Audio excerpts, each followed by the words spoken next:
welcome to Financial Planner. Well, festive season is here. It's a source of lots of excitement, but it's also a time for a lot of shopping and some stress. Currently, Ramzan is underway. It'll culminate with shopping and spending time with the family for Eid. After that, lots of Hindu festivals coming in. So in all of this, how can you plan ahead to make sure that you have enough cash through the next couple of months? Well, we've been saying at Financial Planner that if you can just plan a little bit, everything will work out. I have with me Certified Financial Planner Sumit Vaid, who'll talk us through how you can have some cash in your hands at the end of it all. My name is Smriti Rao, and you can be part of this conversation by emailing us at financialplanner@utvmoney.com. But before I go to Sumit, I just want to give you a sense of all the good things coming up over the next couple of months. First, this month itself, you have the beginning of Ramzan, and which means you'll see a lot of sales and promotions. They'll start to get underway right about now. Then you have the Ganesh festival in October, November. You have Diwali, Dussehra, followed by the wedding season. December, of course, it's Christmas, followed by New Year's celebrations. Wow, Sumit, we're a country that really likes to celebrate. We're very in tune with our festivals. What's your sense of spending and family budgets during the festival season? Thanks again for getting me on the show, Smriti. And definitely interesting times, both for country and for people living in country like India. I think it's enough a reason for us to celebrate, and we should celebrate, and we should celebrate with gusto. Having said that, I think it's very interesting for us to really understand what's happening from a financial point of view in these point of times.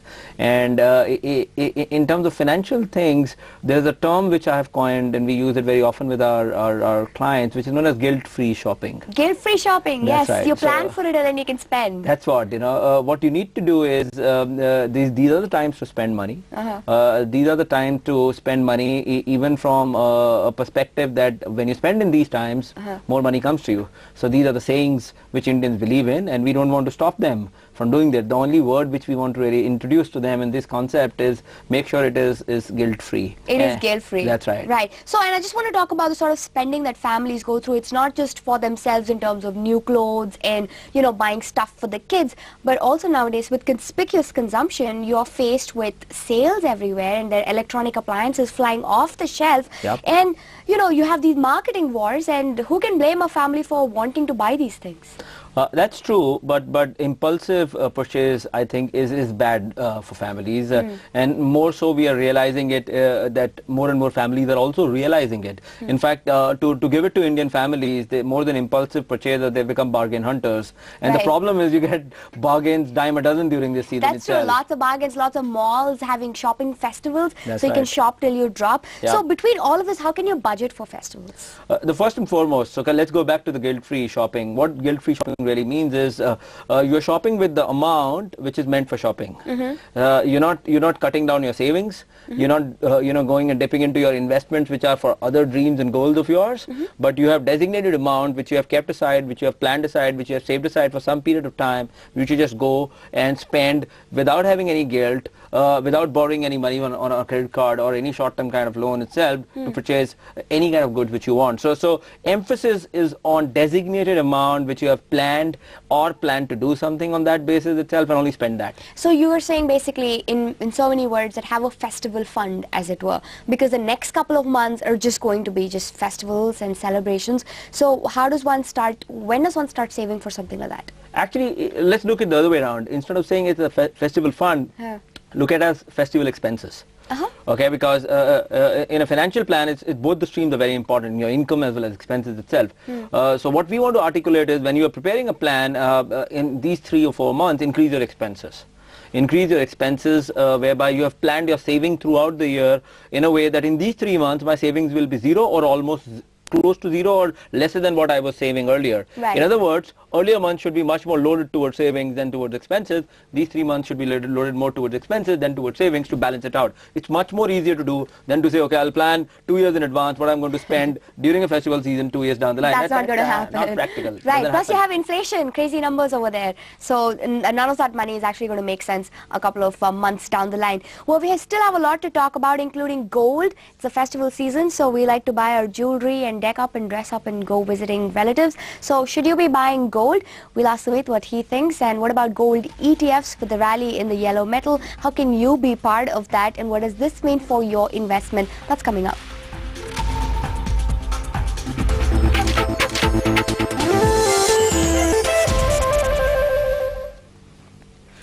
Welcome back. So festival season's underway. We have a lot of celebrating and shopping ahead of us. But is it possible to have a great time without breaking the bank? Sumit Ware, the certified financial planner, is here. Sumit, I want to talk a little bit about how to approach gold. Traditionally, Indians like to buy gold, and we've seen the huge rally in the yellow metal. So what would you tell people like you and me?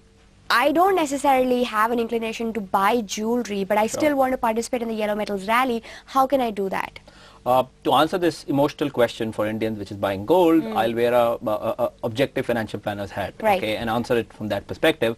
Otherwise, I've got wife of mine waiting at home. Yeah, with her gold jewelry. That's right, and her expectations for this festival season. Right. And I don't want to really disturb that equation. But being a financial planner, if I have to really articulate this, there is an asset allocation which needs to be created for every goal of yours for which you need to invest money.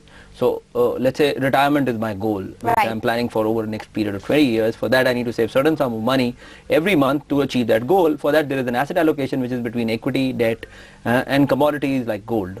Yeah. And that needs to be based on an objective analysis of what is an expectation of gold or an equity or in a fixed income to do over a period of time, expectation of return, expectation of inflation, and built on that basic itself. Now, what I'm trying to highlight in this whole analysis or example is there is no herd mentality.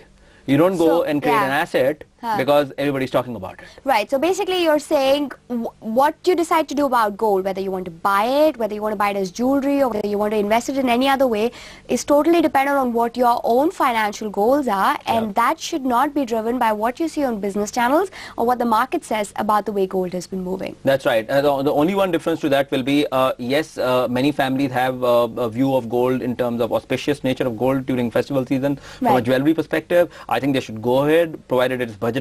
But that kind of an asset allocation, mostly we see, is for such a long time, and we haven't seen families selling the jewelry gold. It's very rare. They buy jewelry to keep it within the family and also to pass it on from one person to another. And Akshaya Tritiya is one of those festivals where you actually go and buy gold because it's considered auspicious. So you're saying, for someone who doesn't want to buy jewelry, what are the other ways that they can invest in gold? Okay, I'll also make one more point to do with the jewelry itself. So we are seeing jewelry is being bought for a longer period of time, usually not for gold, and it never gets sold. So what, in other words, you can really account jewelry for is emergency planning. Many Indians, especially those who have lived through last 50 years of a turbulent time in India, give that example of saying gold always is a hedge against any kind of problem happening in the world. Because you can take it with you and go to another country or another city. That's right. So our suggestion to people will be, if you are buying jewelry, instead of saying that it's adding on to my wealth, say it's for my emergency planning and I'm going to enjoy wearing gold. That's a very important thing to really talk about it. So from that extent, gold makes sense.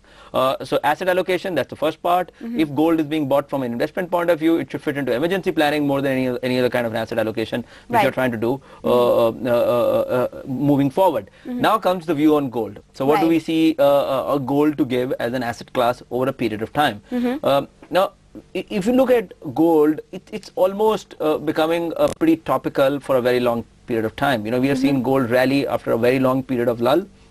And it's rallied for last few years, last 1.5 to 2 years. It's been going through very obvious reasons. The world is going through a kind of uncertain period. And whenever this happens, gold is one thing which always really goes and appreciates. Now, looking at next 5, 6, 7, 8, 9 years or long-term period of time, what's the view on gold?